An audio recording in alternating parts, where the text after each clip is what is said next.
One of the biggest questions that the human race ever gave itself is essentially who we are and where do we come from. And there's a lot of ways that we try to get this question, either through science or through religion. But one aspect that we found is spirituality. And that's what we're going to talk about today. So welcome everybody to the Take One podcast. Hey, What's going on? Where we're going to talk about spirituality and basically our existence. So I want to introduce both Montana and Joseph Altieri. How you guys doing? And we're going to have this conversation. This podcast is also, we have a sponsor, sponsored by Future Ed Strategies. So you're going to hear a little bit more about our sponsor in a little bit.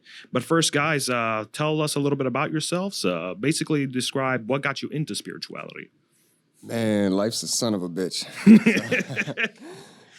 Just God, man. Like God has a way of making you like find it, and we're all here for that reason. And you know, it says like we're made in that image, and that don't mean like somebody looked at themselves and then wanted to draw a replica. That means like everything that is, we're made from it, and it's only natural that you inevitably find yourself, and thus finding God in the process. And like the second I was put here, I was already put on that journey, so it was kind of decided for me. You know what I mean?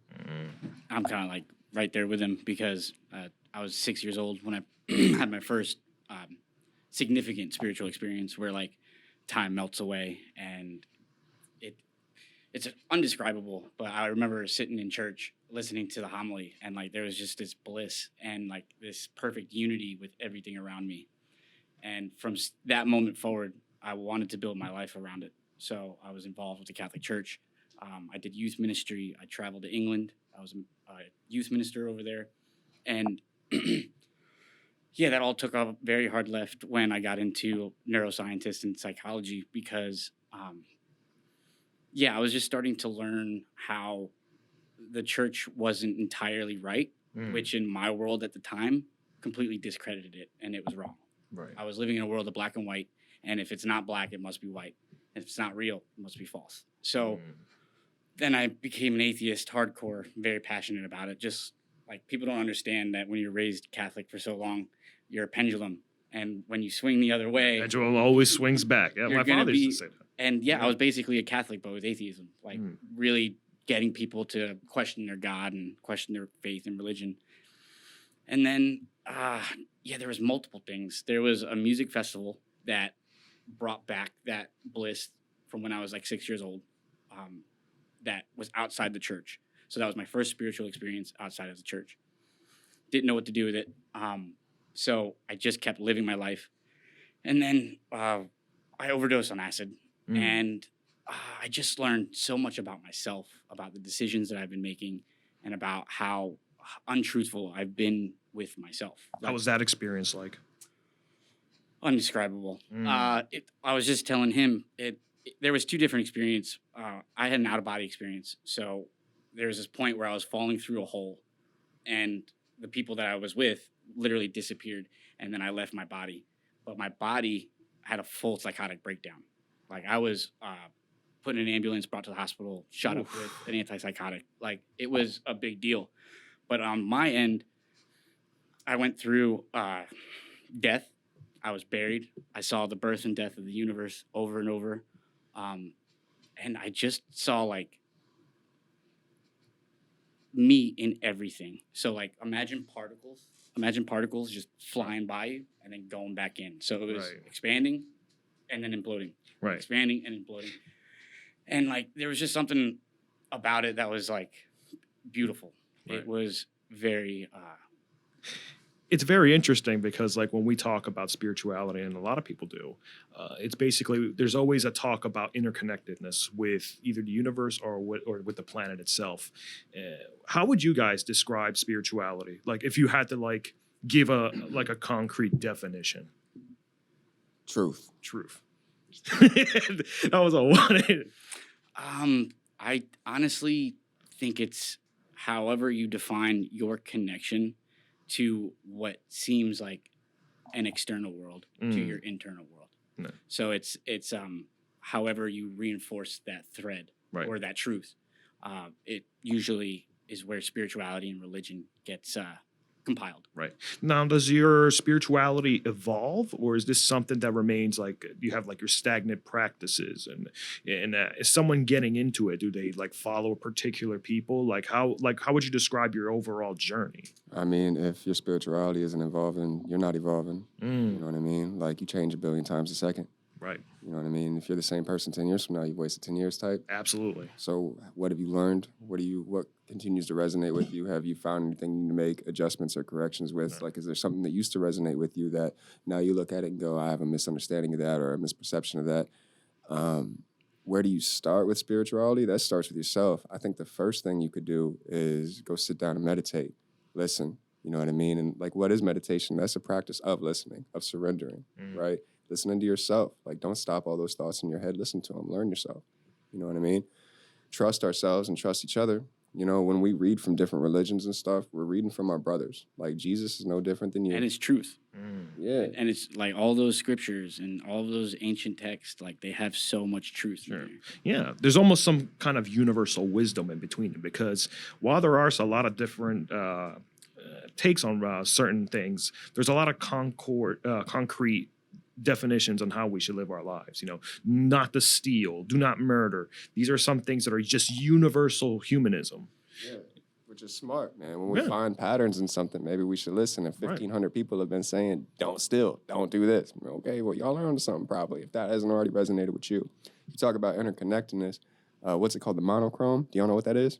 I actually don't. Wait, the monochord. The monochord, that's what it is. Okay. So y'all know the flower of life? Yes. That's my favorite representation of God.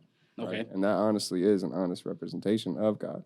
And every one of those circles in the, right, when those circle, it closes another circle, that meeting in the middle is called a vesica Pisces. Pisces gang, shout out. Right?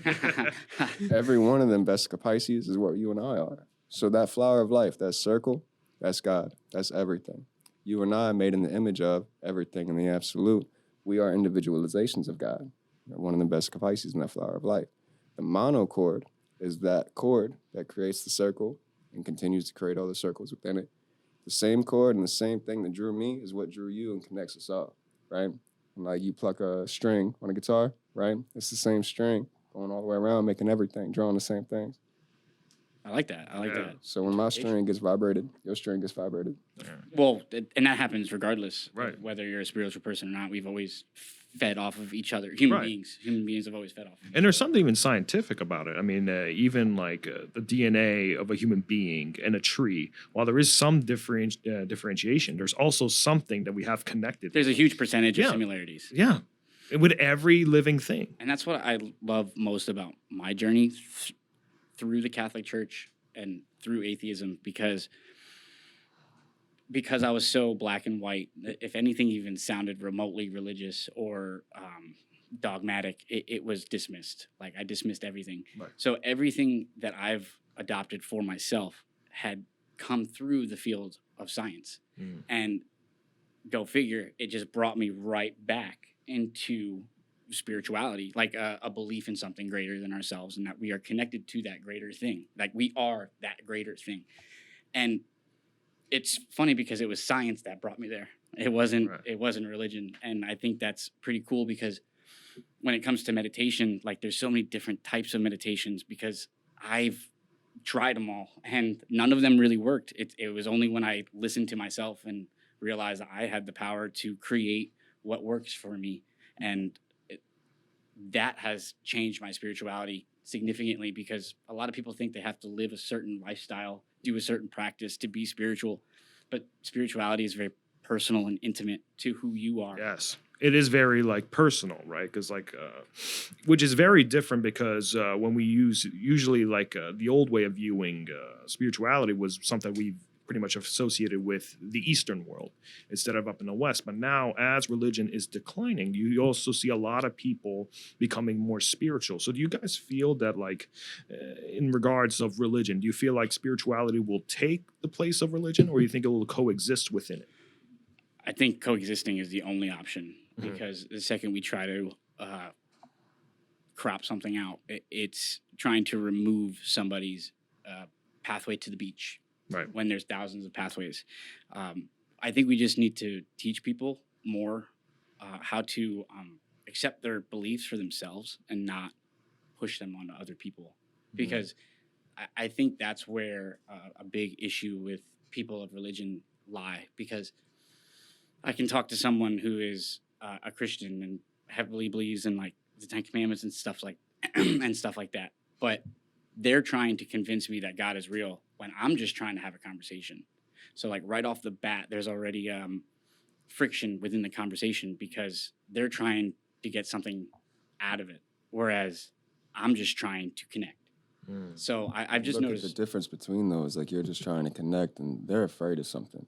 Like, they're More trying to than prevent afraid. something. They're trying to prevent going to hell, right? They're Right. trying to prevent being like hated by a God they think is, you know what I mean? You're absolutely Yes. right. And there's such a disconnect between us already because, like, I'm willing to listen to you. Are you willing to listen to me? And we have two different definitions of the word God. Like, you think God is something separate than you. You think God is different, a creator of you. And I'm telling you, you are part of God. Like, you are literally God. And everything you see and interact with is God as well. God is. And anything that comes after those words, God is God. God is this cup. God is the light coming through me. God is the voice that you hear. And it's like scientifically proven. If you take a microscope, we are all made up of fucking atoms. Yeah. And it's like when you take away what we see, because we don't see the world as it is, we see it as we are. When we take away what we see, what's left is the same thing. Right. And yeah, that's Which is interesting you brought it up because a lot of, especially in the United States, how a lot of religion became like widespread here was basically through fire and brimstone, basically. Yeah. Like if you can't follow this, you're going to hell. You have to follow these particular rules and you have to do them perfectly. If you're not, then you're damned for hell. Yeah. And I feel like spirituality is almost like the exact opposite of that. It's more of a person's quest to understand who they are and their place in the world, and even the places of other people, basically to understand that we are all connected into one.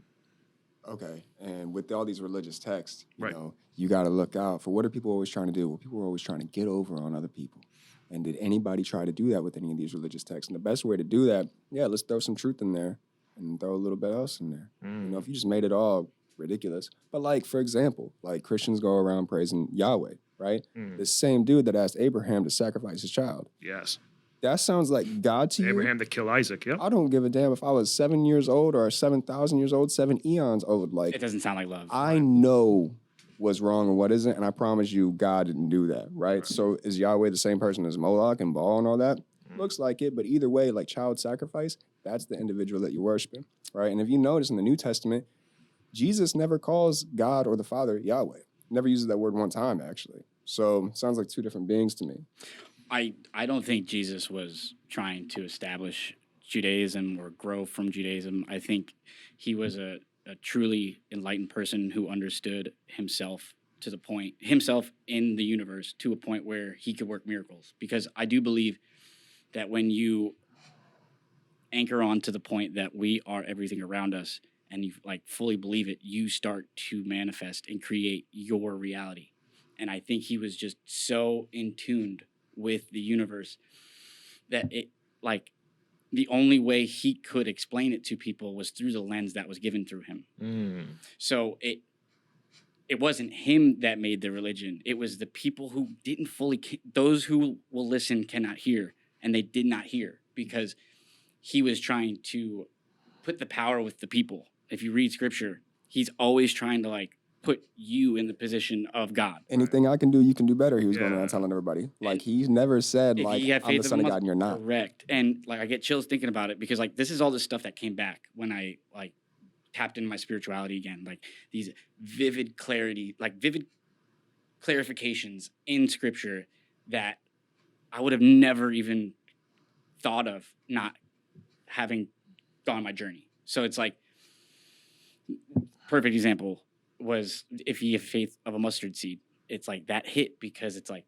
we do control the universe and we control what we attract and we control what we let in or what we give out. Right. And I feel like it's very interesting because I would also treat it as almost a game of telephone, right? Because one of the earliest Bibles we have is 100 years after the death of Jesus, right? And that was translated from Aramaic to Greek first. And so how much of that language gets that we don't have the equivalent of, and so another word is used to replace it, which pretty much removes the context on it. That happens throughout scripture, right? A lot. I actually had a Bible growing up with the Greek translations so that Right. we can mitigate some of the loss in words. But either way, when you're playing telephone over Right. eons and language, like not only time but language, nowhere the message is nowhere near as what it used to be. Right. And I think it's clear because when we look at people of faith, we don't generally associate them with pure loving people that help out the community. We usually, like for me, especially someone that works in a restaurant, hypocrite Sundays. That's what we called Right. it, because they would go to church and Yeah. then come to the restaurant and treat us like shit. Yeah. And it's like, Yeah, the classic give $5 to the communion basket, but when there's a homeless person, they just walk by. Yeah, exactly. Like for me, There's a we have disconnect. to be able Yep. to like vibe check ourselves. Yeah. Okay. And our inability to do that has caused a lot of problems, right? So like we've had these beliefs so long. Again, like ask yourself, does this still resonate with you? And we aren't confident enough in ourselves, right? Like faith, belief, confidence, those are all the same things. And me personally, I don't want to have faith in shit. I want to know. You know what I mean? But truly, like I don't want to die to have to find out what's coming for me and the people that I love after I die. And I'm going to use every second of my life here to figure out what is coming for me and mine. Right? My dogs are dead. And you think I'm going to sit by and just chill and let my dogs be dead and me not knowing if they're not okay? Right. No. And I ain't going to wait till I get hit by a bus or die of cancer to figure that out. And guess what? Apparently, I have a homeboy named Jesus, one of my brothers that was walking around this earth figuring shit out. And I can figure shit out too. Right? And I think I've done a pretty good job at that, to be honest with you, man. Like, again, we playing telephone, right? Right. Just read it out loud. You know, does it still make sense to you? Right. And God is loving. and the thing parts that we're do in- make sense. Right. Yeah, but like I'm saying, like even if it is the truth, but you don't jive with it, Oh, that is not for you. but that's okay. Correct, God's not right. going to be mad at you for not understanding or agreeing. Like, you know, because I get called a scoffer when I go to church because I'll pick and choose what's right. And it's like, okay, well, maybe I am, but guess what? I'm trying my best. You know what I'm saying? And then there's also the aspect of, I think you might have alluded this to a little bit before, Montana, that there's also Gnostic texts, right? And then the Gospel of John almost came around the same time as the Gospel of Thomas, which was a Gnostic text, which was rejected By the by the What Council is- of Nicaea. Yeah. And what is Gnostic? Not agnostic for people that might be listening, Mhm. right? Because there's a difference between agnostic and Gnostic, Yes. right? So Gnostic, to learn God through thyself. Right? To know thyself and to know all. Because as above, so below, as within, so as without. Right? Yep. Again, we're individualizations of God. So this garden that we're in, right? Do you trust this garden? Do you trust God? Do you trust this garden? And again, God isn't some singular creator that was already conscious when it made us. God is what we are part of. And every time we manipulate anything, we're manipulating God. So this world, what I have come to understand, the physical world. Y'all know who Rudolf Steiner is? Sounds familiar. It sounds familiar. Yeah. Rudolf Steiner is the man, right? And he likes to refer to heaven as the non-physical, and this place is the physical. This place is material derived from spirit. And our ultimate goal here is to spiritualize matter, right? Which is like what Jesus was able to do, which is why he was able to like walk on water, which that sounds ridiculous, but electromagnetism is 40 quintillion times stronger than gravity, right? So you tap into deeper essences of yourself, right? Are you being manipulated by gravity, or do you feel the electric current running through you and around you? Yeah, you make it work to your will, not the other way around. Yeah. What do you feel? Yeah.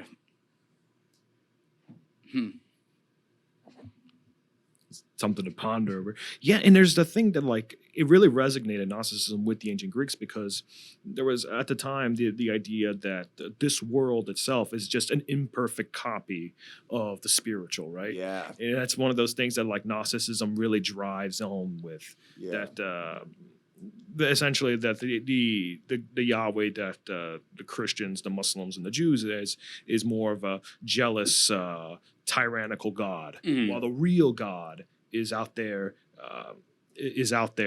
in another plane, And right? that's Gnostics that No. we have a name for that. What'd you say earlier? Yalbadoth, Yaldabaoth or something like that? Yeah. What is it? demiurge. Well, Yeah. it derives from like Yahweh, and that's a lot of the Gnostic texts refer to him as that he's essentially this tyrannical God that's come to basically created this world because he himself believes that he's the only true God. Yeah. So he wants to be only worshipped for himself, right?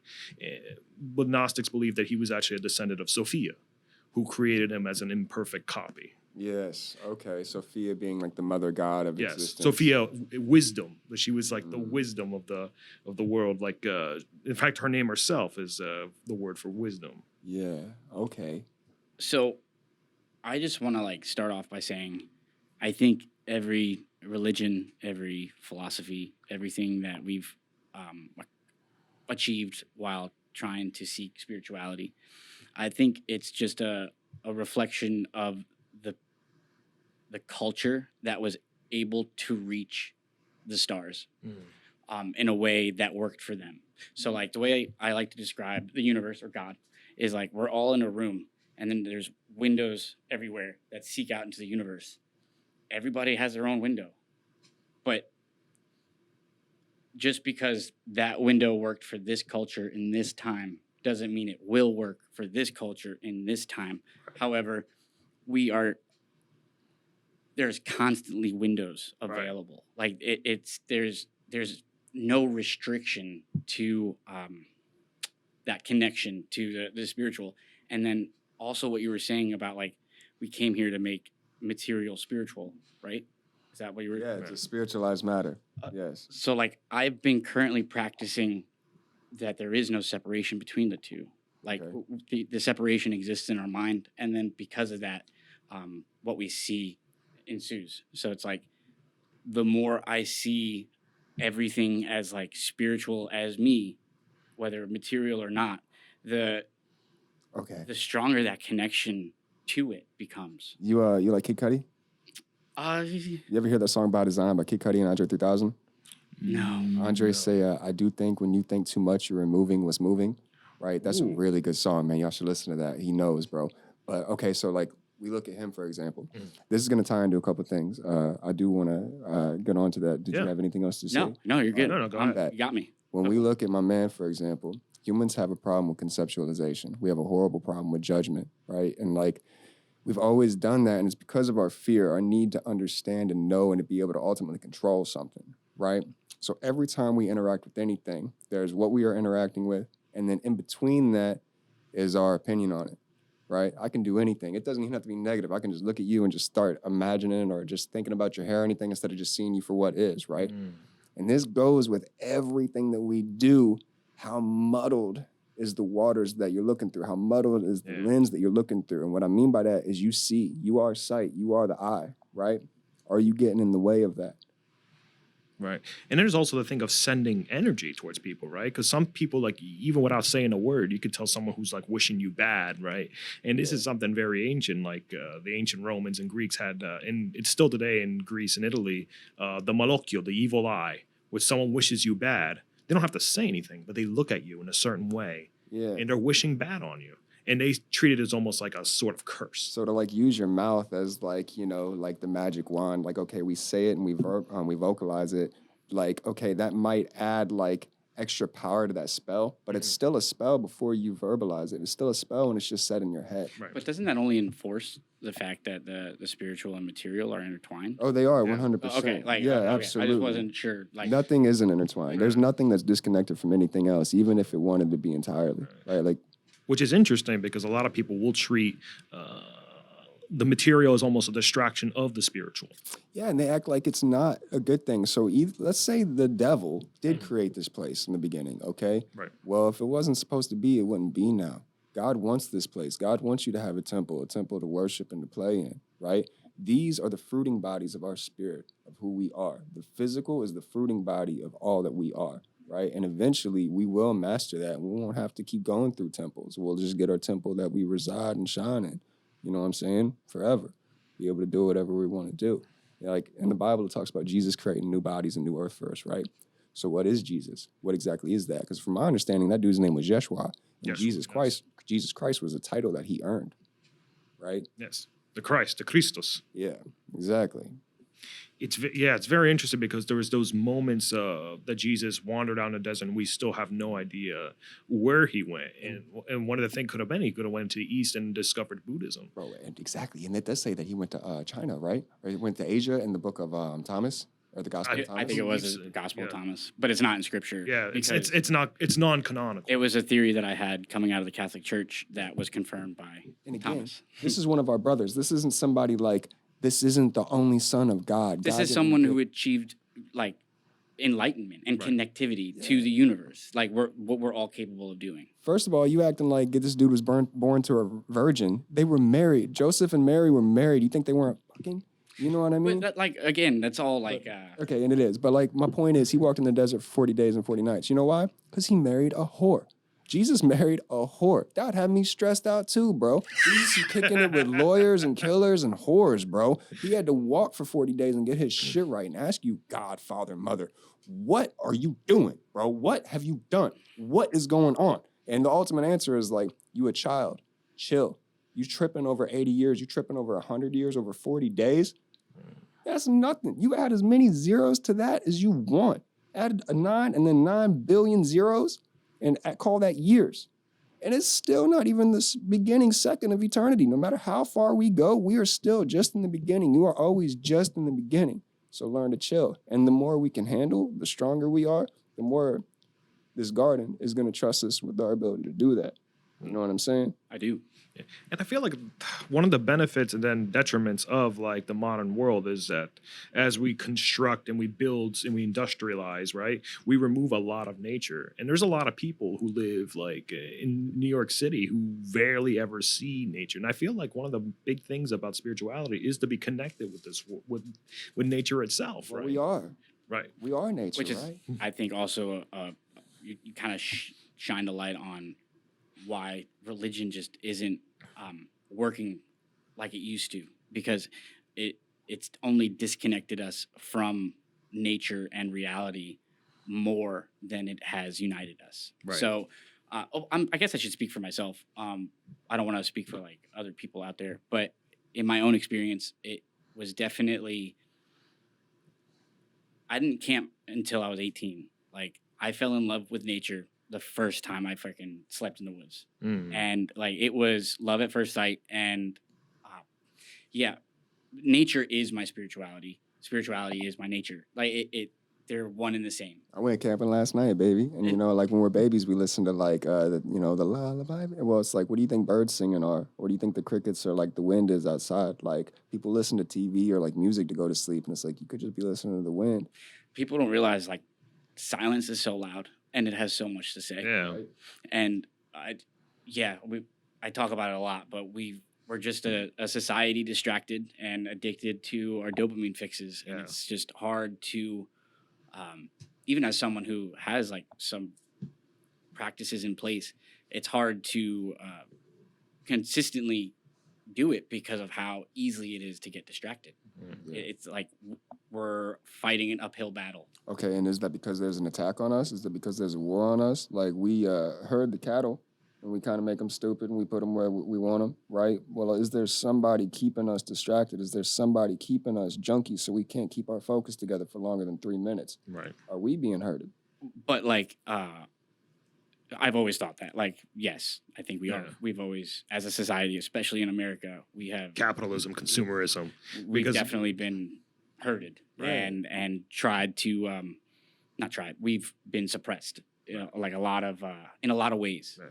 Yeah. Well, because if the whole thing is essentially you need something, but if you feel like you have everything you need, you're not going to want anything, right? So the whole thing about marketing and capitalism is essentially like your life is not perfect until you buy product A and product B. Yeah. And we're constantly, I feel like, stuck in this wheel that we feel imperfect and we need to be better looking. We need to have the best clothes. You need to have You fall into that. yeah, that, and you that fall fight, into it, and it like that never. struggle. And that's a battle that I honestly feel like it never ends. Because even if you have like an unlimited budget, you still have envy. Like, luckily, I have something to say against that. Yeah. Like,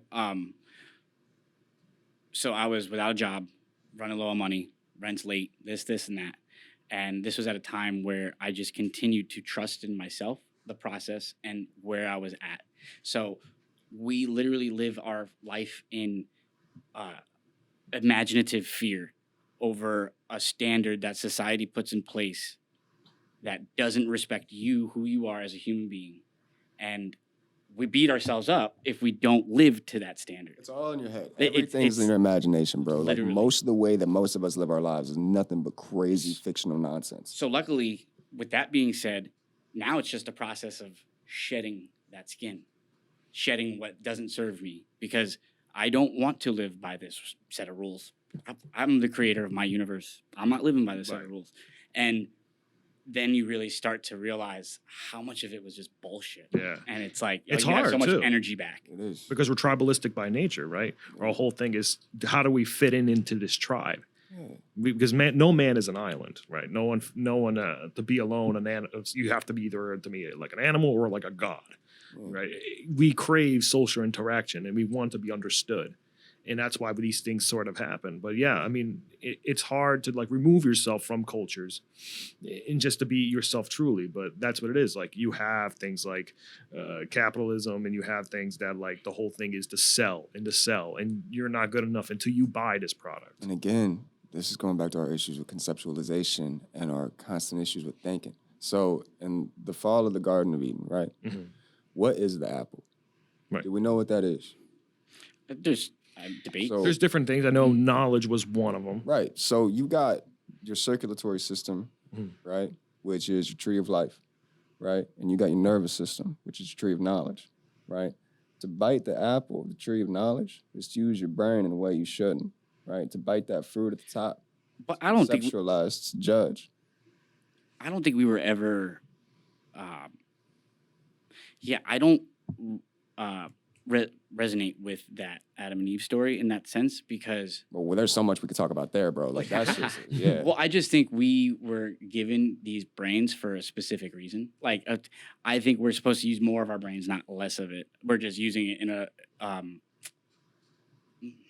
deviant way. I feel like the main story, because that's about what we could even ask. Like, do you feel like the Old Testament is more that these things actually happen, or they're more like an allegory or a metaphor of what it actually It's safest of to a treat them with story? riddles, Yeah, right? Yeah. right. So like one of it could be just the explanation of how we became to be. Like, why is the world so flawed? Well, because Adam ate the apple and was punished by God. And there's so many things about this. Like, it says, like, like Christians like to call, like, Adam and Eve the first people. First of all, it never says that Adam and Eve were the first people. Adam and Eve, it says God made Adam and Eve, and it says they had a kid, right, and a few kids. Well, if Cain went to fight the people of the East, who were the people of the East? If Yeah. these were the first people. Yeah, the Right. hardest thing about Genesis, because even so, like if you have people who just two people, wouldn't they be subject to inbreeding then after if if there's only a few descendants there, right? You can't build a society off of that. Yeah. Facts. So scripture kind of dances between that line of like historical events and like poetic ways of interpreting those historical events. Right. But knowing that man used anything that they couldn't understand as an excuse to use the term God Right. is something we should consider when looking at stories like that. Because when you don't know what the fuck is going, like with that hurricane that just You need passed, an explanation, like, especially if at the time pre-science, it's that false sense you of have control. to know. Yeah. Because, like, bro, if it was the word of God, it would be holographically projected onto these walls right now for us we wouldn't be able to look away from it, and there would be no getting rid of it, right? Like, the actual word of God would be in front of everyone all the time. We wouldn't be We able to are look the away. word of God. Yeah, man. Like the word became flesh. When the truth spits out my mouth, that is the word of God. Right. You know what I'm saying? And God don't make mistakes. This thing on conceptualization I keep bringing up is because, like, okay, what is spirituality? We asked that, right? And I said truth. And really, that's what it is. And we have this issue where we keep compartmentalizing and categorizing things, right? So we study this and we call it physics. We study this and we call it geometry. we study this and we Labels. call it religion. Exactly. Right. Why are you separating anything? When I learn about anything, I'm learning about everything. I honestly think it was just a curious attempt to identify what was around us, and we just got out of control. Yeah. To the point where Yes. we have gotten so hooked on language where we are now putting laws in effect that certain language has to be used. And it's like, I think we're teaching our society the wrong things here because language is just a fucking sound. Right. It's just vibration. We put whatever. If I was Spanish and you don't know Spanish and I'm cursing at you, you're not going to feel a thing because you don't understand. It doesn't affect you. Right. that's how everybody's language can affect you if you practice self-worth, self-love, and like accepting everything and everyone for who they are. Right. It's a brilliant thing that you said, Montana, because I don't know if you know Master Musashi, the samurai swordsman in Japan, one of the best swordsmen to ever live. He wrote a book, the Book of the Five Rings. And one of the quotes that you had is very similar to what he said. He said, once you master one thing, you will see it in all things. It's the truth. I agree with that. Where everything is everything, bro. And when you learn about one thing, you learn about everything. And the way you do one thing is the way you do everything. Because you're only ever doing one thing, and that's being you. And how are you doing that? Right. Are you coming from a place of love? Are you coming from a place of tension? Are you coming from a place of authenticity? Are you trying to be something that you're not? Which are questions you need to be asking yourself It's regularly to like just to fucking emotionally regulate. Like this is all shit I had to learn the hard way because without my spirituality, I was fucked for like 3 years, not knowing that it was the death of my religion fucking me up. And it was diving deep into those questions right there without spirituality that started to make the changes in my perception because it's all like you said, it's all perception. Right. And then it's the thing too, like how do we understand who we truly are of ourselves? Like what makes Montana rather than being like his environment or who his friend group is? Isn't he just an amalgamation of all these things? What his parents? I don't know who I am. I just know who I'm not. So okay, so like in psychology, we learn like nurture nature, right? Like you're 50 this, 50 that. Yes. I think you are molded by your environment to some degree. There's go ahead. No, I think that eventually, though, the more of you that's shining through you, the less your environment's going to be able to shape you that you don't choose to allow. So, like, you can only learn from what you're around, right? So, like, to some degree, you're always being shaped by your environment, but I don't think it has to. Like, for example, like if I spent every day of my life in Alabama, I ain't gonna come out talking like this. Right. You know what I'm saying? I think it's a dance. Yeah. There is no separation between our nature and nurture, but there is sometimes where nature leads and sometimes nurture leads. But they exist within each other. They do not exist separate. You can't have a background without the foreground. You can't have the dark without the light. Like they exist together. Right. Okay. One thing I was interested in like, of the concept of the soul, right? That one of those definitions of who we are. Like, if, for example, you guys were born in Belarus or Japan, how much of you would be the same as the person that's currently here? I got this. Mm-hmm. You can go first though if you want. Go ahead. Doesn't matter because it doesn't matter where you were born or what it was.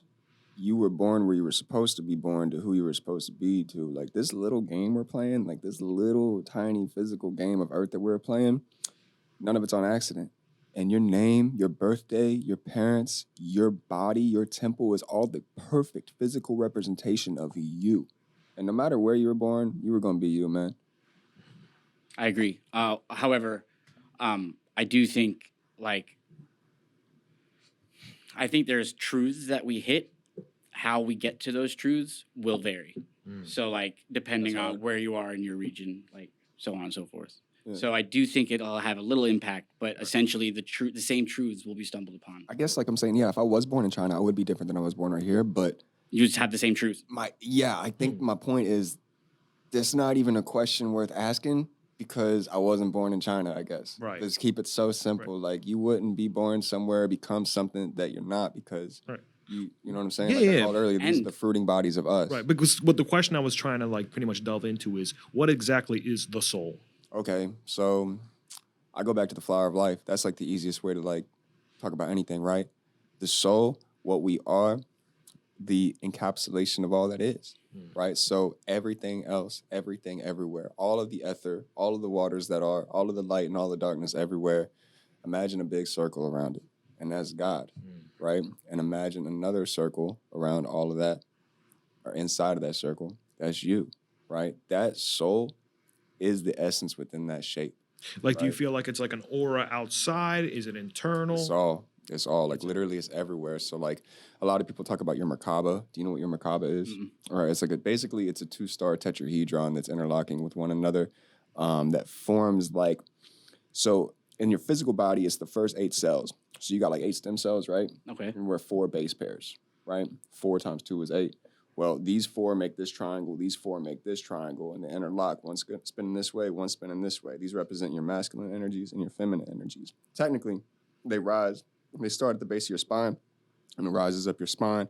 Your Kundalini awakening happens, blah, blah, blah. And that Merkaba electromagnetic field will eventually form around you. And now your soul has this vessel, this vehicle, this light body to travel with. I don't understand the physics of This it. is very interesting. Yeah, well, that seems to resonate with me because I've had some interesting experiences. That's very interesting. It's very interesting also than the fact that we treat as a society like science and spirituality as strangers and almost an opposition. But I notice both of your guys' explanation intertwine science with spirituality. And I feel like anything that's legitimate would be that, because science is more of the explanation of how versus a why, right? Okay. The spirituality, I think, is what is like. And the science is almost the explanation, right? If you could say like, what is this? And basically you could say it's a cup. That's what what it is in its sense. But what the science is basically telling you what it's made out of. And I've struggled with this because, like, what is the difference between soul, spirit, mind, body, right? Like, obviously, body, okay, I got that. Mind, okay, so, like, is mind soul? Is soul spirit? At the end of the day, for me, I ain't gonna think about it if it's dry. You know what I mean? Like, I am me. My soul is me. It has nothing to do with this body. My soul is that shape, that spot, that decision in existence for me to open my eye. And it's here, and it's there, and it's forever, right? I don't think I've ever been asked that question. Like, I don't really know an answer to it because, like, in my head, because there's no separation, I never really thought about how would I define the soul? Because I would say there is none. It's like we are everything. Right. Like I'm just trying to wrap. Have you ever had an out-of-body experience? Yes. Word. So we all take hallucinogenics, right? I've broken through on DMT, and I have existed somewhere without my body. And there ain't no telling me shit, boy. There ain't no telling me it was an hallucination. You know, it's more real than anything I could ever come up with here. Right. And I've done some really weird things on mushrooms and LSD too. Probably way over there. So all these are great questions, right? And like part of spirituality is being able to sit back and be like, I don't know. Yeah. It's very interesting because a lot of like ancient civilizations did partake on drugs and hallucinogenics because they thought it was an entrance to another realm, right? A lot of Native Americans from South America still do it. Well, and it's tied into their spirituality directly. Yeah. They have ceremonies. They treat it with respect. They have a fucking reverence for it, Right. Because it has changed their culture and their perception in their culture. So, that doesn't exist outside of like there. Sorry, I got distracted. Yeah. But like, I forgot what I was saying. It's that you pen. good. That Yeah. pen got me. But one thing I wanted to ask Montana, because since you just mentioned it, usually people treat it as like just hallucinogenic. You're just hallucinating. It's your brain tricking you. If the DNT world, like you say, it's like an actual plane, do you feel like it's not something like a plane thing that like could be mapped basically? Like is this They're like trying. an actual plane and physical thing with? They're trying to. Maybe. If you think Florida's big and you think Earth's big and I've drove around the country, there's a lot of different rooms. There's nothing compared to over there, man, because I'll be honest with y'all. I did everything myself. I extracted the N and DMT myself from a Mos Eisley root bark. I did everything myself, bro. I did a straight-to-base extraction. And I was so focused on everything that when I was weighing out 30 milligrams, I weighed out 0.3 grams, which was 300 milligrams, and I took it all on a bong hit. And I should have noticed when it took me 60 seconds to clear that bong that I'm doing too much. Well, for some reason, all right, DMT lasts, 25 minutes, maybe? Yeah, yeah. Nah, bro. Nah, there's something in Mos Eisley root bark, and this is true. When you extract it from that and you take it in large doses, dog, my trip lasted 2 hours. Oh shit. Hell yeah. I swear on my life, bro. You say, oh, shit, but I remember, dude, I was recording it, right? And I remember looking at my clock, and it was like 43 minutes and 4 seconds. And then I went off, Brandon. I experienced realms. And I remember opening my eyes because what was happening was if I closed my eyes, I would go through the tunnel, the light at the end of the tunnel, and I would explore, as Rudolf Steiner called the non-physical. I would explore heaven, the ether, right? And then if I opened my eyes, I would come back to this physical plane, and I would be able to explore different layers of this. Well, after years of exploring, I looked back down at that clock, and that motherfucker said 44 minutes, bro. Bro, it did, dog. And oh, my God. Let me tell you, it just lasted forever, bro. Did you feel like it changed your experience? Changed me forever. Really? It changed me forever. Everything about me, bro, is different forever. And it happened the second I took that bong rip, heard this ringing, felt this vibration right here. This black and white checkerboard popped up in front of me, and that's all that I could see. Everything went to normal. This thing I was meditating on, bro, this candle type thing, shot into display. Everything's normal again. So this black and white checkerboard disappeared, and this thing like holographically projects itself in front of me, and it forms this spiral, these like rainbow colored tiles, and then boom, bro, I shot through it like a cannon, man. I went down Rainbow Road, like Mario's Rainbow Road, bro, and I landed in a black and yellow checkerboard room, bro. But this time I had form, and every time I would go like this, it would go, and my hand would go like 1,000 feet that way, and go, and I started freaking out, bro.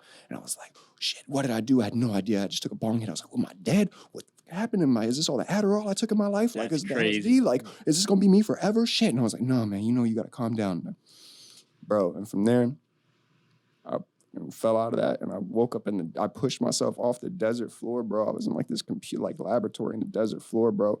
And there were these rooms. There was these like lights coming from the corner of the laboratory, like, cause like this, like there's no ceiling or nothing. There's just these walls, like these 1950s type computers looking. It's weird, but I'm in the desert, bro, like something out of Beetlejuice. And in the corner of this lab, there's these different rooms, bro, like bright gray, bright black. And I was like, I'm not looking at that like portal. It's freaking me out. So I went to the gray one, bro. And from there, man, I just traveled a lot, dog. Right. So for the people who have no experience in that, how would you describe it in comparison to, like, say, like someone having a dream? Man, so much more real than the most real lucid dream. dreaming. Lucid dreaming. Like, not even lucid. Like, it feels real. Right. Like, there's no separation from... More real. Way more like, real. Yeah. How lucid are you? Because what is lucid dreaming? What is lucid living? People like want to lucid dream. Are they even lucidly alive? Are they consciously aware of fucking anything? And to what degree are they, right? But I can tell you 100%, there's no one on earth that will ever be alive that will have a DMT experience that will go to the other side and come back and say, that was bullshit. Or say like, this is the not real a changed place. person. Right. Man. You don't come back from that not being changed. Have you both experienced ego death? I haven't, not through DMT. Mine was through acid. Okay. But yes, mine was very similar. I was like buried alive. Well, I was dead, but like, yeah, it was very trippy. The trippiest part was like, imagine like you're a camera viewing somebody sitting in a seat, and they have a helmet on, and there's big tubes coming through. Now you see bubbles in the tubes, but you zoom in on the bubbles, and then you see universes where different choices were different. This was different, and they were flying through my brain. So like I would look at my eyes, and you would see those universes flushing through my eyes. That's so cool. And it just made me realize like that's kind of what we do every day. We choose the reality we want to live in. We see the things we've trained ourselves to see. We only live in a world that we've created, nobody's else. Right. Okay, now let me offer this. What if it doesn't have to be that way? Me and you, all three of us looking at that cup, we're going to be looking at 3 different cups for the most part. We're going to form different opinions, different images, different things, literally just anything. Yeah. Those thoughts, muddle our vision, right? But what if we clear and hollow ourselves so much that all 3 of us are looking at the same thing? And this might be a poor example or a simple example. I feel like that Well, happens there's on something, acid. because like if you look at it, right, like for example, that's the color, that's brown, right? But your brown might be different than mine. Right? Okay, so let me use this with a person. Imagine me and you look at Geo. We see 2 different people.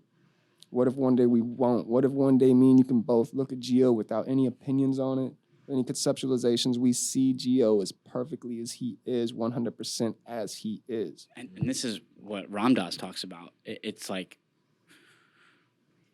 unless that happens, you're not seeing people for who they are. Ever. You're living in your own pretend world, bro. And to make that happen is like Yeah. decades of practice. It's cultural. It's your survival mechanism that's inside of you because you see someone that might look scary or something. Well, ultimately, we see ourselves in what we see. Yeah. So, like, the reason why our opinions or vision would differ is because we're riddled with our own perception of how we see the world.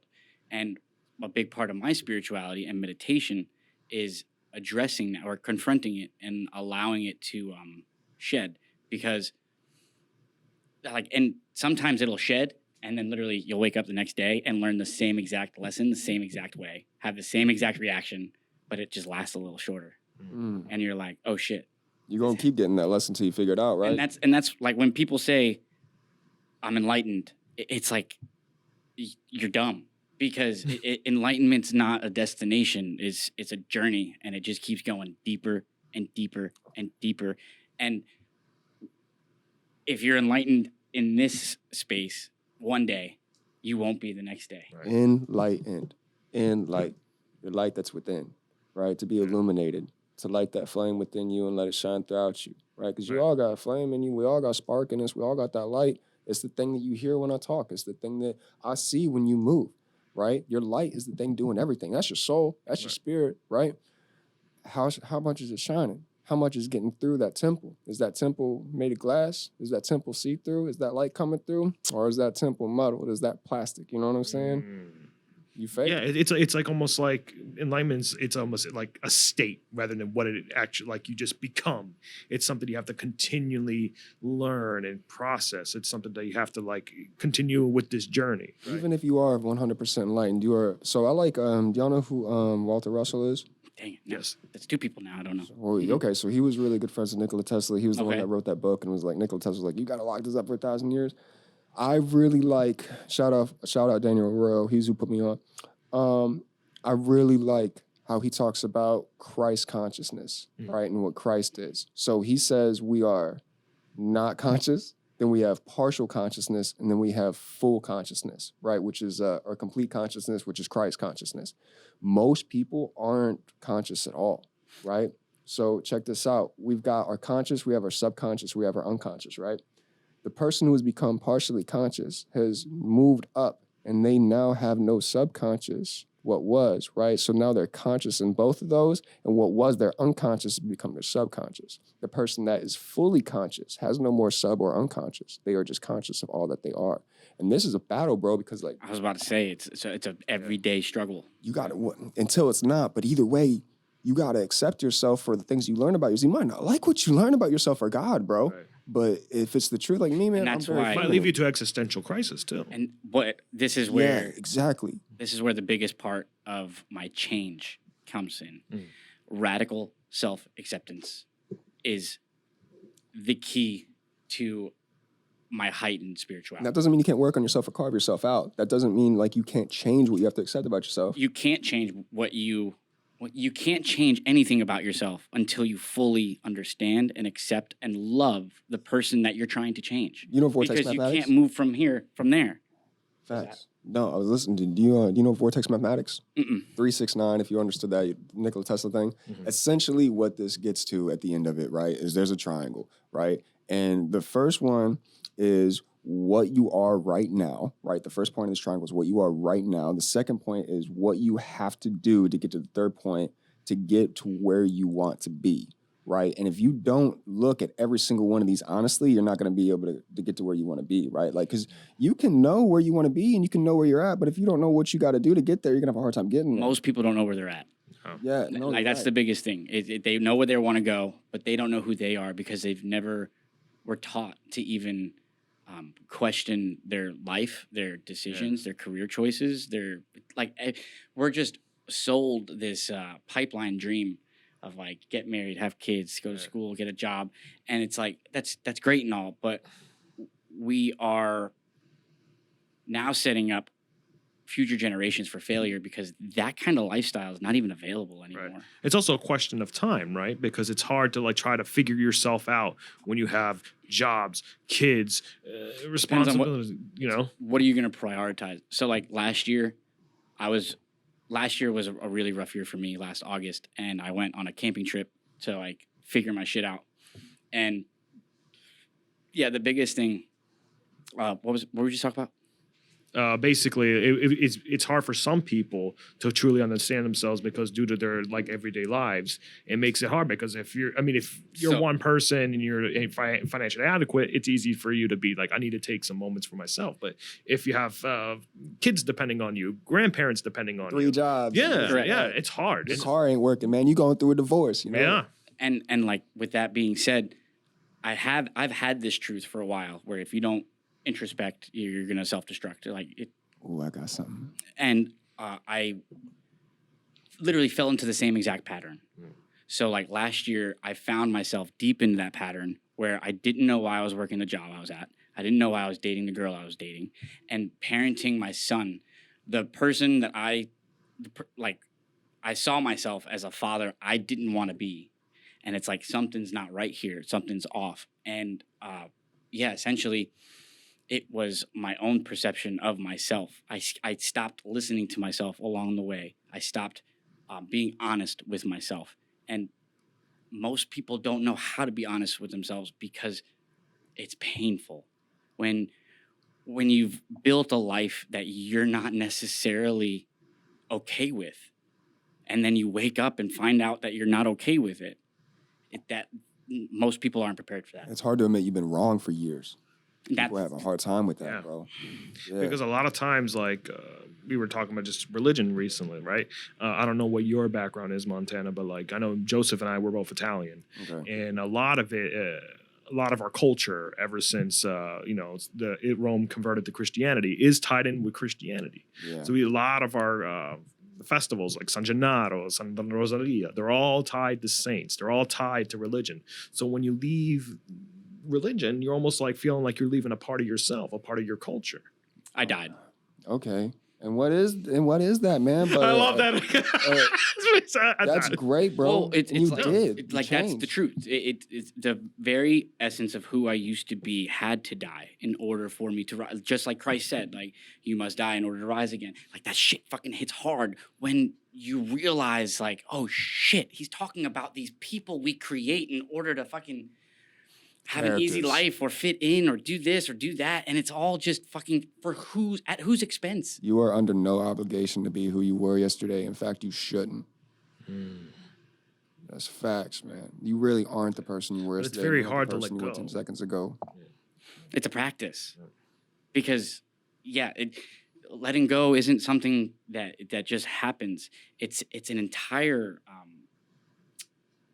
For now, man. like something comes over you when you actually have practiced letting go, because most of the time what you're letting go of is your own narrative and your own expectations or your own judgments, and it's like, but you're also still having to love that aspect of yourself in order to let go of it. So it's like at the same time you're also learning to love those things, like, and not encourage them. Love and accept, but man. You don't love and have to accept, condone and yeah. encourage to love and accept, bro. Correct. Like, you know what I mean? Jeffrey Dahmer, I love and accept you, bro. I'm gonna cut your head off as soon as I see you, but I love and accept you, man. Like, because like, what else am I gonna do, bro? You know what I mean? Yeah. The Fill world would be a myself with better hate. place if we did that. Yeah, and don't get me wrong, bro. Like, I've got to get my shit together. Like, I am full of hate, bro. Like, I have so much hate and like ego and fear. And honestly, I think it's less than anyone else I've ever met, bro. But it's there, and I got to be honest about that before I can eradicate it. Yeah. You know what I mean? 'Cause damn, bro, people will be doing something sometimes. It's like, how can you?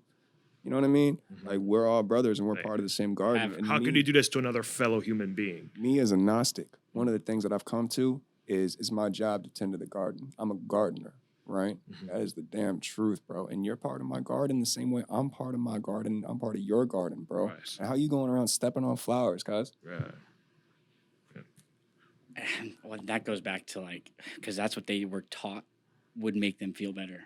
And it goes back to like, we are all just a symptom of, we are all just a product of the system that is put in place. And unless you've had somebody who's introduced spirituality, whether it's through religion or through community, if you've been introduced community and had connection outside of your family or anything else, you understand that there is like, fuck, I lost it again. Okay, let me get this. You can, bro, like as we learn about one thing, we learn about everything, right? Mama bird kicking baby bird out the tree. God wants us to do this. God wants us to exercise our free will. So God is sitting back, allowing, and again, I don't mean creator or anything like that, even though I consider this garden that we are a part of conscious, because if we're made in thy image, the second I became conscious, I've taught God how to be conscious, right, at the very least. And I think I got my consciousness from God, but that's not even the point. The garden we're sitting in wants you to be free and wants you to exercise that free will that it gave you. So when people is getting over on you, when people are making a muck of your garden, well, you are God. I gave you everything. Fix it. Yeah. But that's trying to claim control over an external circumstance when really, yeah. So this So is I'm where not I saying fall that off you're- from Ram Dass, right? Like, I don't think you should just surrender to everything. No, I don't think you should surrender to everything. However, there is everything is beyond our control except for how we control ourselves. Yeah. That to even consider that you have any type of say in what anybody else other than yourself does, it's already putting yourself on a high horse that makes you think you're better than them, which then only feeds that aspect of why are you fucking stepping on flowers? When really the reality of it, and this is what I've gathered from the Bhagavad Gita, is those flowers were going to get stepped on from him or anyone else because that's how this Kali is Yuga, unfolding. Yeah. Okay, I can respect that, but let's see. Jesus going around throwing tables, right? Michael with a sword slaying the dragon out of the heavens, right? Could they have just sat back and laid back and said, "No, let Satan go around stepping on flowers"? Like, I think it does have to do with the intent and with the clarity in which you're doing things. So for me personally, whenever I do anything, I really don't want it to be me. I want it to be God, right? Like, I want it to be that light that's shining from the sun, that's shining through me. I want it to be its decision. I consider light conscious, right? Like, light is consciousness. Light is conscious. Right. It's like the thing where you Everything. said of like about like Jesus throwing away the people who are trying to make money off the temples, Michael slaying the dragon. Yes, I mean, we should treat ourselves in the garden, but you have people who always try to poison the garden because of their lack of understanding of that garden. This is the only thing I want to say because I'm really interested in what he's saying too. Yeah. This, you were given a temple to manipulate matter, right? And I don't think that was on accident. So when I think people are stomping on flowers, I cut off your foot. But here's kind of the contradiction you've created. We practice surrender, but we're trying to manipulate. Life is a paradox. Yeah. And 100%, but it's in surrendering that you manipulate.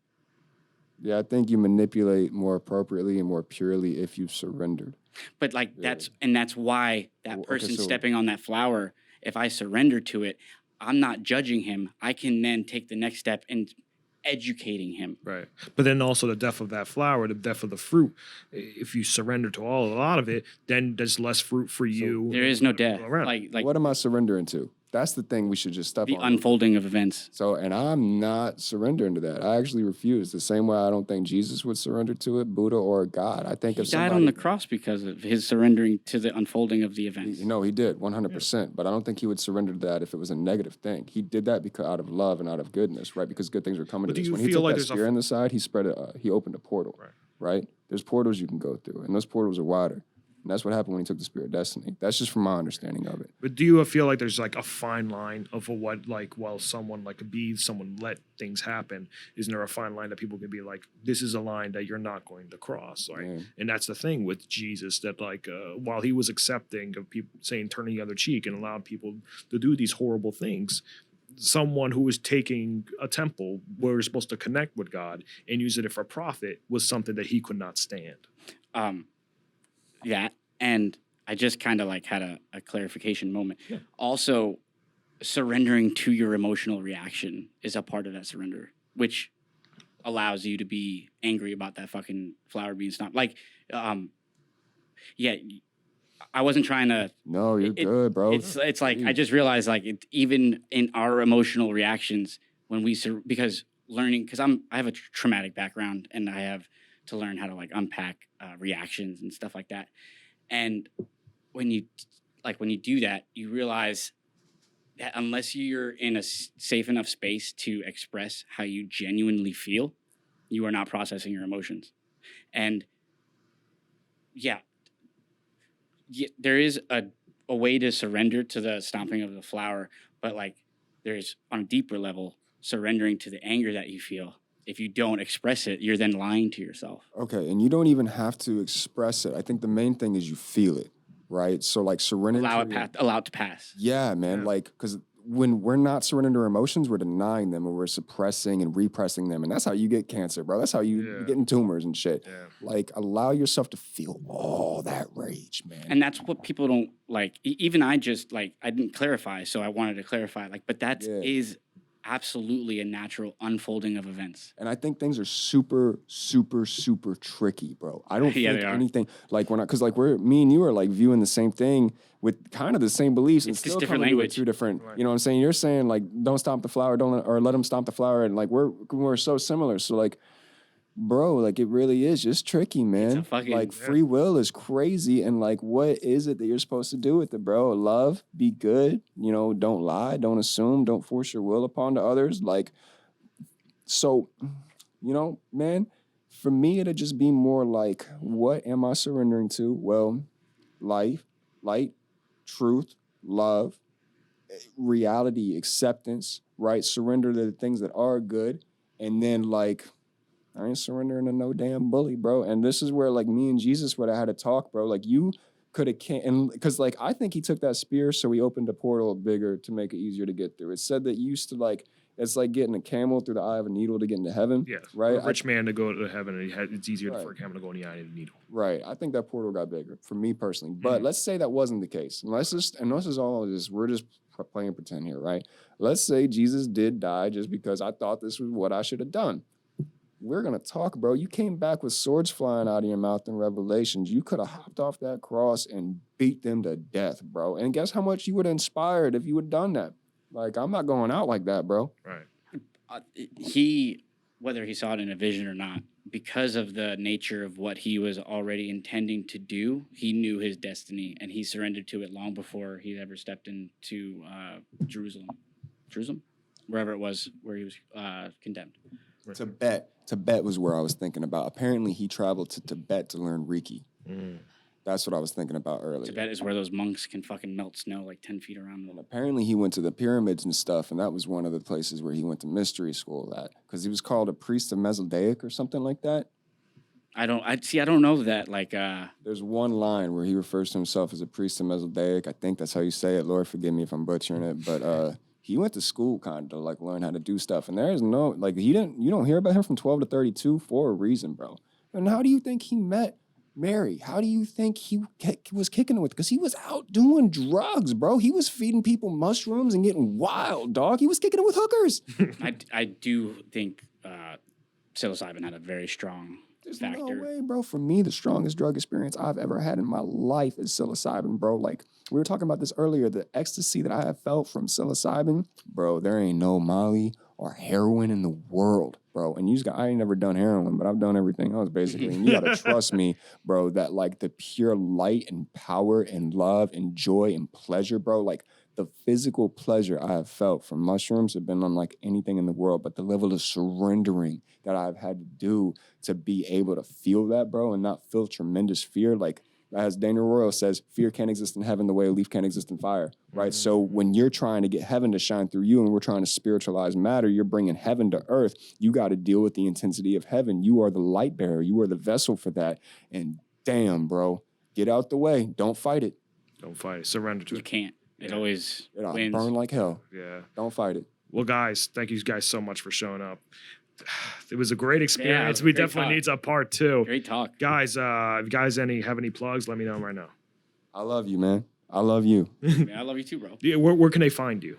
Mostly _hollow on Instagram. Check out Uncomfortable. That's _comfortable on SoundCloud. I'm coming to Spotify soon. Yes, sir. Hell yeah. I'm just going to give you my podcast links and stuff. It's Unconventional Existence, but it's all like letters and shit, so I can't really say it over. Yeah, no worries. But, guys, thank you guys so much for watching. This was Take One. See you guys on the next one. Bless, man. Hey guys, Gio here from the Take One podcast. Now, it's 2024, and 2024 to me is the year of the entrepreneur. And many of you guys did the right thing and got yourself a business. Now, one of the problems of that is while you have this business, you might not have the right clientele, right? It's hard for you to generate an audience. And that's why we have been partnered with Future Edge Strategies. Now, Future Edge Strategies uses the latest technology to help you find your right audience and cultivate that audience, right? You could have the best product in the world, but if you have this best product in the world, but nobody sees it, it's not going to generate you any money. Let's be honest with ourselves. With Future Edge Strategies is planning to change that. So go to www.futureedgestrategies.com and get that audience that you deserve. Become the future millionaire you deserve.